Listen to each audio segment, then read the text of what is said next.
जी, नमस्कार दोस्तों, मैं रविंदर सिंह RWR क्लासेस में आपका स्वागत करता हूं। आज हम डिस्कस करेंगे 26 मार्च 2023 का करंट अफेयर, जिसका हम फटाफट रिवीजन करेंगे। तो आज का पहला क्वेश्चन है, हाल ही में क्यूकियाओ 2 उपग्रह किसने लॉन्च किया है? तो चाइना ने इसको लॉन्च किया है। लूनर मिशन की सहायता करेगा, कम्युनिकेशन को बेहतर बनाने के लिए ये मिशन लॉन्च किया गया है। फ्यूचर में क्या करेगा? चांगई मिशन चाइना लॉन्च करेगा, इसकी सहायता के लिए क्यूकियाओ 2 मिशन लॉन्च किया गया है। लल्लन टॉप में डिस्कस करते हैं। लल्लन टॉप में है चंद्रयान थर्ड जो मिशन लॉन्च किया गया था, इंडिया ने लॉन्च किया था। एल्वियम थर्ड M4 रॉकेट से लॉन्च किया था। 14 जुलाई 2023 को इसको लॉन्च किया गया था। 23 अगस्त 2023 को ये चांद पर पहुंचा था। जो जिस पॉइंट पर पहुंचा था उस पॉइंट को शिव शक्ति पॉइंट नाम दिया गया था। 23 अगस्त को अंतर्राष्ट्रीय डे घोषित किया गया था। 23 अगस्त 2024 को पहला अंतर्राष्ट्रीय डे अंतरिक्ष डे मनाया जाएगा। साउथ पोल पहुंचने वाला इंडिया पहला देश बन गया। लैंडर जो इसमें यूज हुआ था, लैंडर का नाम विक्रम दिया गया था। रोवर का नाम प्रज्ञान दिया गया था। निजी कंपनी का लैंडर कौन बन गया? ओडिशियन निजी कंपनी का लैंडर बन गया चांद पर उतरने वाला, जो कि इंट्यूटिव कंपनी यूएसए का था। इनसाइड 3DR GSLV F14 से लॉन्च किया गया है। आदित्य L1 किससे लॉन्च किया गया है? PSLV C57 से लॉन्च किया गया था। एक्सपोसेट PSLV C58 से लॉन्च किया गया है। भारत स्वयं का अंतरिक्ष स्टेशन कब तक खोलेगा? तो 2035 तक भारत स्वयं का अंतरिक्ष स्टेशन खोलेगा। आज का दूसरा क्वेश्चन डिस्कस करते हैं। दूसरा क्वेश्चन है, साइमन हैरिस किस देश के सबसे युवा पीएम बन गए हैं? तो सब साइमन हैरिस आयरलैंड के सबसे युवा पीएम बन गए, जो कि कहाँ? आयरलैंड की राजधानी डबलिन है। लियो वारडकर के स्थान पर ये पीएम बन गए। इन्होंने क्या किया था? 2022 में इस्तीफा दे दिया था। और फाइन गर्ल पार्टी से साइमन हैरिस किस पार्टी से संबंधित रखते हैं? फाइन गर्ल पार्टी से संबंधित रखते हैं। ये इससे पहले क्या था? हेल्थ मिनिस्टर उधर के थे। कोरोना काल में इन्होंने बहुत अच्छा काम किया, इसलिए इनको पीएम बनाया गया है। नाटो का नवीनतम मेंबर कौन सा है? जो 32 नंबर का है, स्वीडन है। 31 नंबर का कौन था? फिनलैंड था। DPSP कहाँ से लिया गया था? भारत में तो आयरलैंड से लिया गया था। आर्टिकल 36 से 51 तक DPSP दिया गया। बुकर पुरस्कार से किसे सम्मानित किया गया? तो पॉल लिंच को सम्मानित किया, जो कि आयरलैंड के रहने वाले हैं। प्रॉफिट सॉन्ग बुक के लिए इनको बुकर पुरस्कार दिया गया है। झारखंड के CM कौन बनाया गया? तो पंपाई सोरेन बनाए हैं। हंगरी का राष्ट्रपति कौन है? तमस सुलियोक हंगरी के राष्ट्रपति हैं। आज का तीसरा नंबर क्वेश्चन डिस्कस करते हैं। पहली बार वैश्विक असमानता अनुसंधान पुरस्कार किसे दिया गया है? तो जेम्स वायस एंड बीना अग्रवाल को यह पुरस्कार दिया गया है। लल्लन टॉप डिस्कस करते हैं। लल्लन टॉप में है जेंडर इक्वलिटी में रैंक कौन सी है? भारत की 108 नंबर की रैंक है। कोप 28 की अध्यक्षता किसने की है? तो UAE ने की है। जो अध्यक्ष बने थे वो कौन थे? सुल्तान जायोर ने इसकी अध्यक्षता की थी। अंतर्राष्ट्रीय खेल व्यक्तित्व पुरस्कार किसे दिया गया है? इन्फेंटिनो को दिया गया है, जो फीफा के हेड हैं। SDI में भारत की रैंक कौन सी है? तो 134 नंबर की रैंक है। सरस्वती सम्मान जो 33 नंबर की दिए गए, वो किसको दिया गया है? प्रभा वर्मा को इस साल का दिया गया है। किसके लिए? मलयालम के लिए दिया गया है। ज्ञानपीठ पुरस्कार जो 58 नंबर के थे, दो लोगों को दिया गया है। जगत गुरु राम भद्राचार्य को और गुलजार को। जगत गुरु राम भद्राचार्य को संस्कृत के क्षेत्र में और गुलजार को उर्दू के क्षेत्र में दिया गया है। आज का 7वां ललन टॉप है, पूर्व राष्ट्रपति को पद्म विभूषण दिया गया है। किसको दिया गया? वेंकैया नायडू पूर्व राष्ट्रपति हैं, जिनको कि पद्म भूषण से सम्मानित किया गया। बिहार के पूर्व CM कौन है? तो जिनको कि भारत रत्न मिला है, कर्पूरी ठाकुर जी को यह रत्न दिया गया है। आज का चौथा नंबर क्वेश्चन, भारतीय नौसेना में हिंद महासागर में कौन सा ऑपरेशन चलाया है? तो कौन सा ऑपरेशन चलाया? ऑपरेशन संकल्प चलाया गया। किसके लिए? समुद्री सुरक्षा के लिए ऑपरेशन चलाया गया। 100 दिन तक चलने वाला ये ऑपरेशन था। लल्लन टॉप डिस्कस करते हैं। लल्लन टॉप में आज कुछ के जो महत्वपूर्ण 12 ऑपरेशन उनके बारे में डिस्कस करते हैं। तो कौन के ऑपरेशन? पोलो 1948 में चलाया गया था। हैदराबाद के विलय के लिए ऑपरेशन चलाया गया था। ऑपरेशन जीरो हावर जो था 9 अगस्त को चलाया गया था। 1942 को रात 12 बजे चलाया गया था। किस लिए? ऑपरेशन जो भारत छोड़ो आंदोलन था इसके तहत चलाया गया था। अंग्रेजों ने चलाया था ऑपरेशन जीरो हावर। ठीक है, भारत छोड़ो आंदोलन में मुख्य मूल लीडरों को क्या किया था? गिरफ्तार कर लिया था। ऑपरेशन मेघदूत जो था 1984 को सियाचिन का फतह करने के लिए ऑपरेशन चलाया गया था। ऑपरेशन कैक्टस मालदीव में जो भारतीय फंसे हुए थे उसके लिए चलाया गया था। और ऑपरेशन कैक्टस का संबंध जो मालदीव में तख्ता पलट को रोकने के लिए ऑपरेशन कैक्टस चलाया गया था। ऑपरेशन पवन श्रीलंका में चलाया गया था, लिट्टे को दमन करने के लिए। ऑपरेशन कावेरी सूडान में चलाया गया। ऑपरेशन इंद्रावती हैती में चलाया गया है, जो कि हाल ही में चलाया गया है। जो भारतीय हैती में फंसे उनको निकालने के लिए ऑपरेशन इंद्रावती चलाया गया है। ऑपरेशन करुणा म्यांमार में जो भारतीय फंसे उनके विरुद्ध चलाया गया था, उनको निकालने के लिए ऑपरेशन करुणा चलाया गया था। ऑपरेशन अजय इजरायल में फंसे हुए भारतीयों को निकालने के। ऑपरेशन गंगा यूक्रेन में चलाया गया ऑपरेशन देवी शक्ति, अफगानिस्तान में चलाया गया ऑपरेशन दोस्ती, तुर्की एवं सीरिया से फंसे हुए भारतीयों को निकालने के लिए ऑपरेशन देवी शक्ति चलाया गया था। हमारे पीडीएफ नोट्स प्राप्त करने के लिए हमारा टेलीग्राम चैनल है RWR क्लासेस को आप सब्सक्राइब कर लीजिए, जहाँ पर आपको ये हैंड रिटन पीडीएफ नोट्स मिल जाएंगे। आज का 5वां क्वेश्चन डिस्कस करते हैं। हाल ही में 148वीं अंतर संसदीय संघ की बैठक कहाँ हुई? तो जिनेवा में ये बैठक हुई है। स्थापना इसकी कब हुई थी? 1878 को स्थापना हुई थी। हेडक्वार्टर जिनेवा स्विट्जरलैंड में। नारा इस साल का क्या है? लोकतंत्र के लिए सभी के लिए लोकतंत्र, ये इसका इस बार का नारा है। टोटल देश 180 देश इसमें टोटल है, जो कि इंडिया ने भी भाग ले रखा है, इंडिया भी इसका सदस्य है।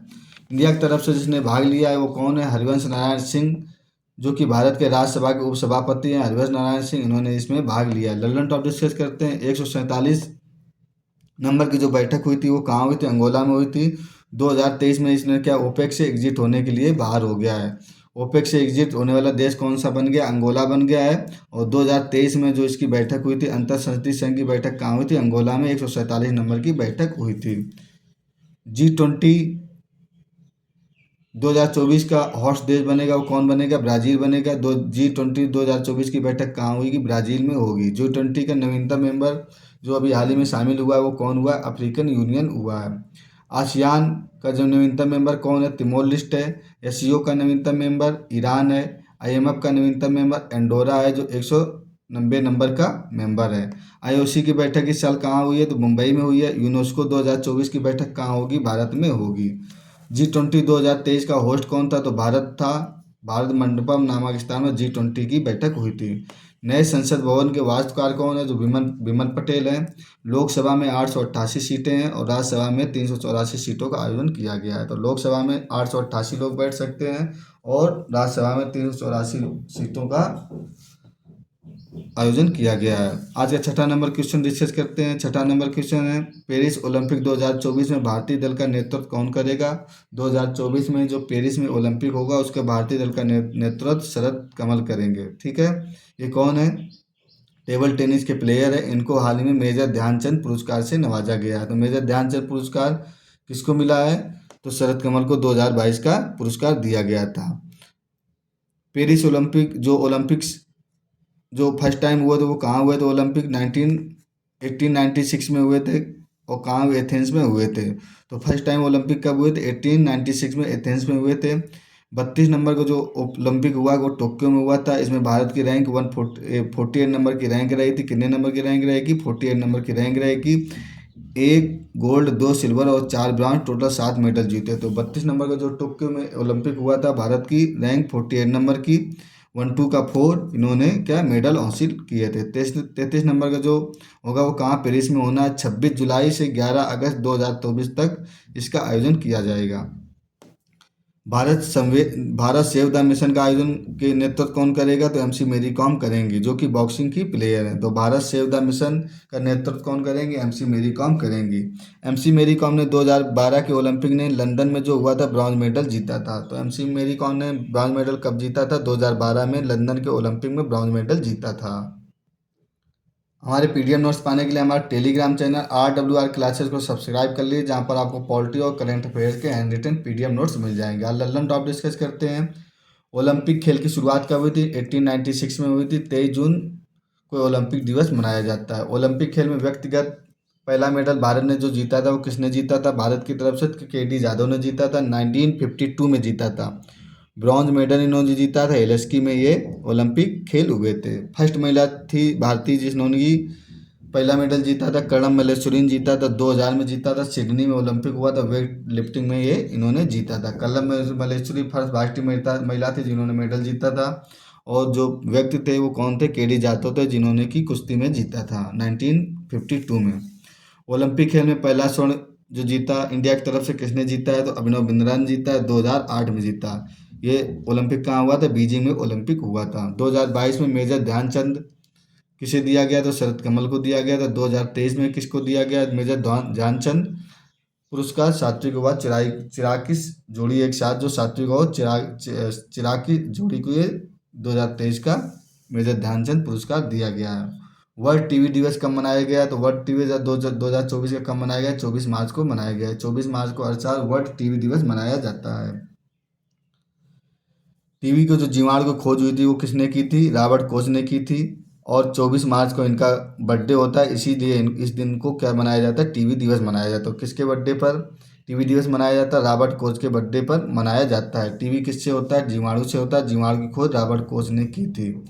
इससे प्रभावित क्या होता है? टीवी से जो हमारे लंग्स हैं, फेफड़े हैं, वो खराब हो जाते हैं और हमारी डेथ होने तक हम पहुंच जाते हैं। थीम इस साल की क्या है? Yes we can find TB, yes we can end TB. इस बार की क्या है थीम है? Yes we can end TB. First बार कब मनाया गया था? 1983 में फर्स्ट बार टीवी दिवस मनाया गया था। लल्लन टॉप डिस्कस करते हैं। लल्लन टॉप में आज के हैं। 23 मार्च को कौन सा दिवस मनाया जाता है? विश्व मौसम विज्ञान दिवस 23 मार्च को मनाया जाता है। 22 मार्च को विश्व जल दिवस मनाया जाता है। 25 अगस्त को विश्व मलेरिया दिवस मनाया जाता है। सर्वावैक्स सर्वाइकल कैंसर की वैक्सीन है जो पूरे सीरम इंस्टीट्यूट ने बनाई है। हैविस्यूर वैक्सीन हेपेटाइटिस बी की वैक्सीन है। निश्चय पोर्टल जो लॉन्च किया गया है, किस लिए लॉन्च किया गया? टीबी के लिए निश्चय पोर्टल लॉन्च किया गया था। टीबी हारेगा देश जीतेगा लक्ष्य भारत का कब तक का है? तो 2025 तक का लक्ष्य रखा गया था। 2025 तक टीबी हारेगा देश जीतेगा, ये टीबी का लक्ष्य रखा गया है। 8वां नंबर है पाम संडे धार्मिक महोत्सव का संबंध किससे है? तो पाम संडे धार्मिक महोत्सव का संबंध किससे? ईसाई धर्म से। ईसाई धर्म के लोग पाम संडे धार्मिक महोत्सव मनाते हैं। संडे 24 मार्च को इस बार हुआ था, परसों के दिन ही यह क्या पाम संडे धार्मिक महोत्सव मनाया गया था। किस लिए मनाया जाता है? ईसा मसीह ने इजराइल यरूशलेम की विजय की यात्रा के लिए इस दिन से शुरुआत की थी। किस पर? गधे पर बैठकर की थी। और ताड़ के वृक्ष का जो लकड़ी थी उसको यूज किया था।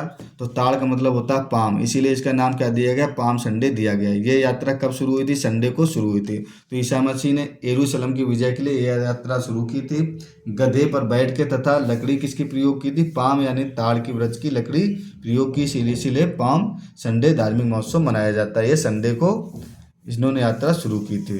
लल्ला टॉप डिस्कस कर नवरोज उत्सव किससे संबंधित है? पारसी समुदाय से संबंधित है। सुको फेस्टिवल किससे संबंधित है? यहूदी समुदाय से संबंधित है। वैसाखी पूर्णिमा बौद्ध पूर्णिमा का ही नाम है। वैशाख पूर्णिमा को वैद्य पूर्णिमा भी कहा जाता है। बुद्ध भगवान को जन्म मोक्ष ज्ञान इसी दिन प्राप्त हुआ था, बौद्ध पूर्णिमा के दिन। वैसाखी का जो त्यौहार है वो किससे संबंधित है? सिख समुदाय से। वैसाखी त्यौहार किससे संबंधित है? सिख समुदाय से संबंधित है, जो कि ज़्यादातर पंजाब में मनाया जाता है और पूरे इंडिया में भी इसका आयोजन किया जाता है। हाल ही में अंतर्राष्ट्रीय खगोल संघ ने एक क्षुद्र ग्रह का नाम किस भारतीय के नाम पर रखा है? तो किस भारतीय के नाम पर रखा है? जो जयंत मूर्ति, इनके नाम पर ये नाम रखा गया। जो क्षुद्र ग्रह 2005 EX296 था उसका नाम बदलकर किसके नाम पर रखा है? जयंत मूर्ति के नाम पर रखा है।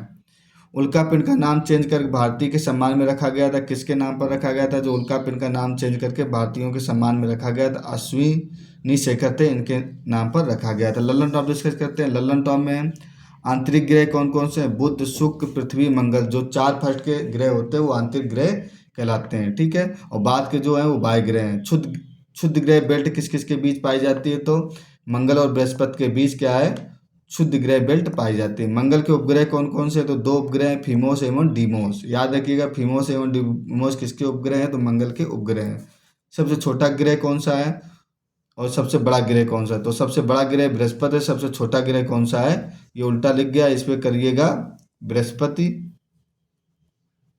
और इस पे करिएगा बुध, ठीक है, उल्टा लिख दिया है।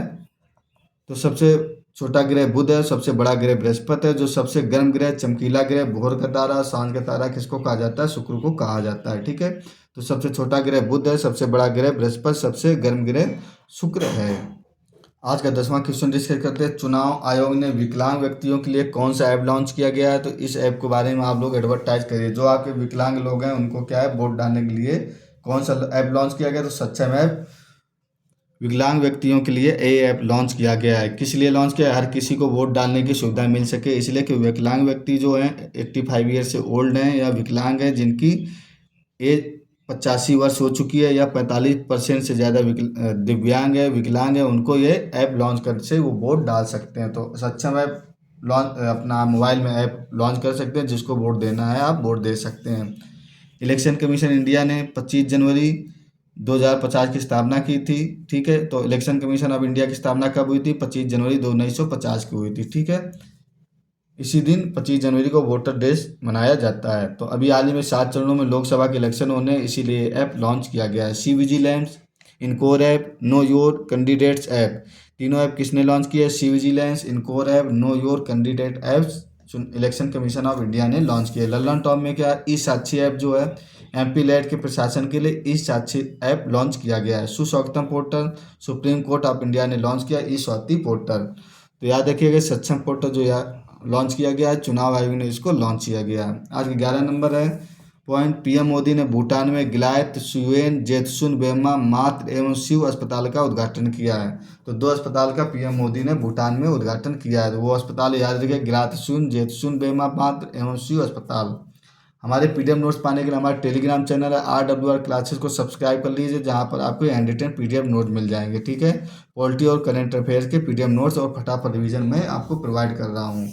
वीडियो अच्छा लगा हो तो लाइक और शेयर करना ना भूलें। डेली क्लास पाने के लिए आप इस चैनल को सब्सक्राइब कर लीजिए तथा बेल आइकॉन प्रेस कर दिए। Okay, thank you for watching.